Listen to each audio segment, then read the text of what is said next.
CTHULHU Jack. The Friday the 13th franchise has been DOA since 2009 with barely a pulse of a return. In its place is a slow, methodical, not a fan film, but a reinvention of the quote camper slasher genre. I'm talking about In a Violent Nature, which is in theaters now. Myself and two other souls sat scattered throughout the theater yesterday afternoon to view Johnny, a resurrected corpse that pushes his way from under a mulching leaf pile to dismantle some Zoomers in this tag-along horror film. Considering the fact that we're following Zombie Johnny mainly throughout the film as he hunts down the loudmouth adolescents to get his mama's locket back that had, quote, kept his soul at rest, as Ranger Rick puts it to the remaining cast in the third act, my experience was unique with the problem that there were no sound effects coming from the surround system, which later the theater told me that it was broken and the part was on order. What you talking about, Willis? Why would you sell tickets to a movie in a 13-theater multiplex when you can only hear half the film? That's a good question. I don't know.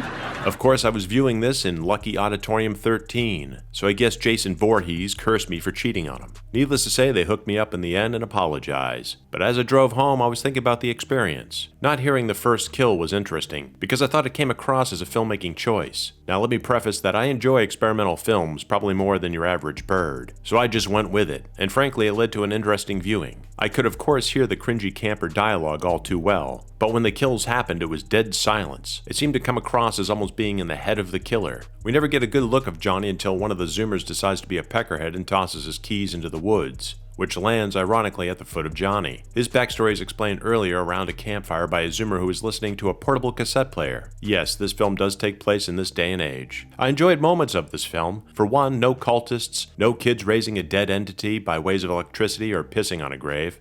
Yeah, fuck you, Jason.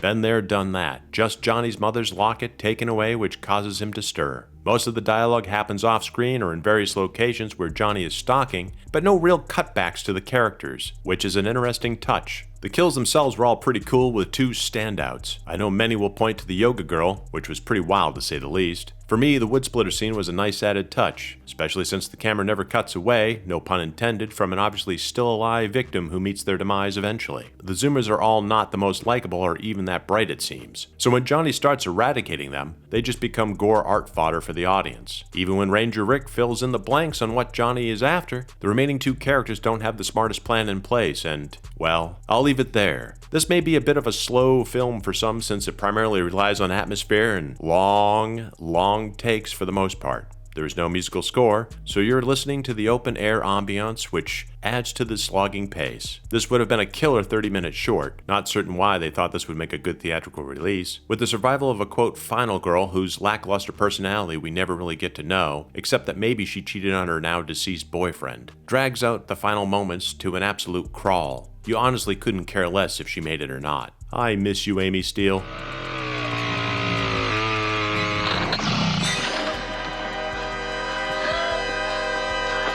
Even though it does have some unique moments, I applaud director Chris Nash for his attempt in trying to reinvent the slasher motif. This would be better seen on Shudder's streaming channel if you're suffering from insomnia and you're looking to catch some Z's. Until next time.